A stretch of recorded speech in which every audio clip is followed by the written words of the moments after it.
Have you ever noticed how someone can feel obsessed with you one week, then suddenly go quiet? The moment things start to feel real, they reply slower. They dodge plans. They act like closeness is a trap. And the worst part is, it makes you question yourself. Did I do too much? Did I say something wrong? Or did I finally get close enough to touch a part of them they do not want anyone to see? Today we are breaking down the psychology of people who pull away when things get close. Not to villainize them, but to decode them. Because once you understand the pattern, you stop chasing shadows and you start seeing the truth. Here is the strange paradox. Some people crave connection, but the moment they get it, their nervous system hits the panic button. They want love, but love feels unsafe. They want to be chosen, but being chosen feels like being exposed. So let us get into it. Point 1. Their brain learned that closeness equals danger. A lot of pulling away is not a decision, it is a reflex.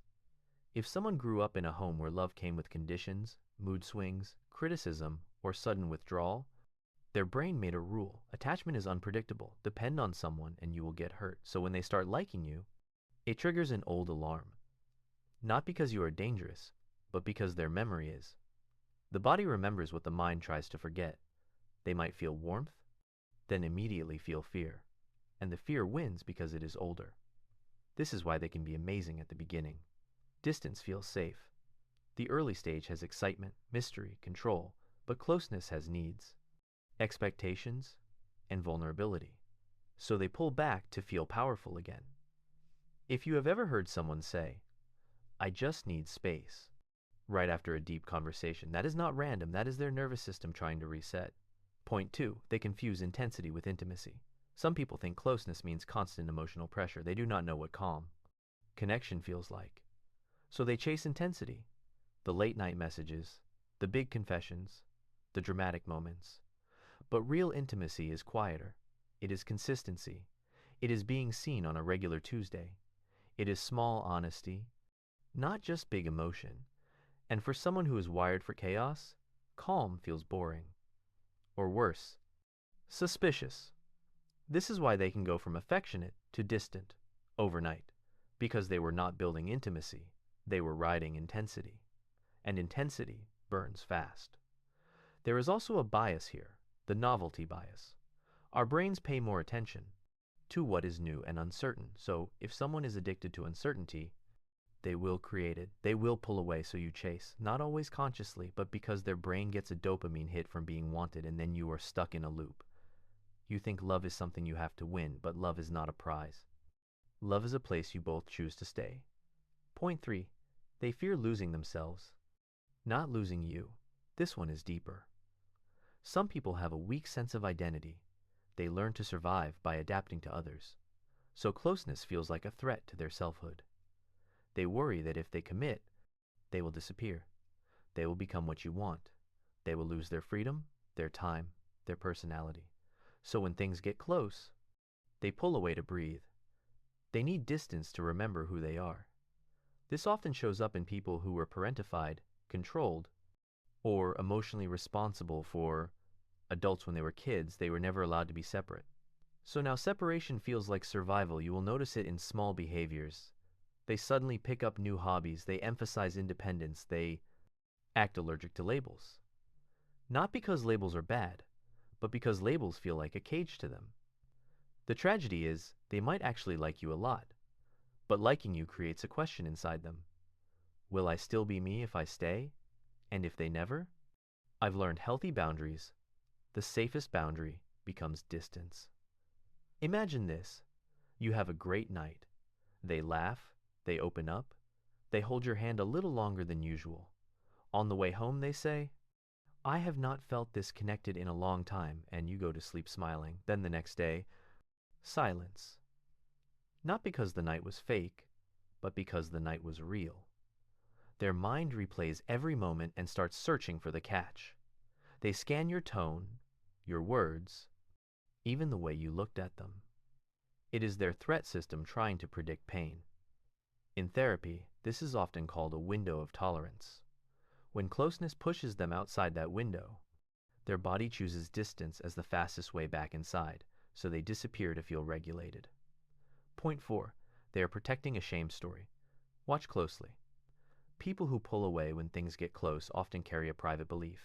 If you really know me, you will leave. That belief is shame.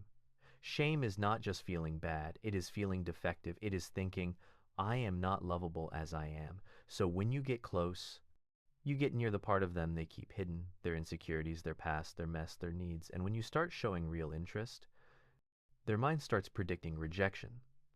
This is called the negativity bias. The brain scans for threats more than it scans for safety.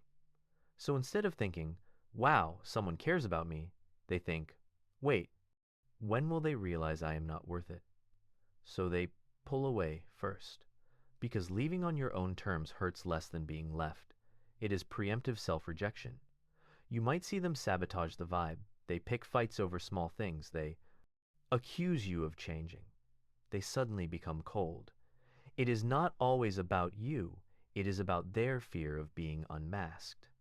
And here is the painful part. The more patient you are, the more it can scare them. Because kindness forces them to confront a truth they do not believe, that they deserve it. Point 5. They are emotionally exhausted by closeness.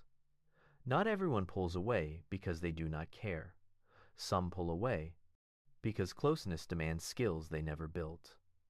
Clear communication, emotional regulation, tolerating discomfort, repair after conflict. If they grew up avoiding feelings, intimacy feels like a full-time job. Every conversation feels like a test. Every expectation feels like pressure. So their brain goes into avoidance mode. Avoidance is a coping strategy. It reduces anxiety in the short term, but it creates loneliness in the long term, because the relationship never reaches safety. It stays in the almost stage, the stage where nothing is promised, so nothing can be lost. People like this often look confident and independent, but inside, their emotional bandwidth is low. They might care, then feel overwhelmed, then disappear to recover, and then they come back when they miss the warmth. That is why it feels like a cycle. Now let us talk about the one question everyone asks: should you chase them or let them go?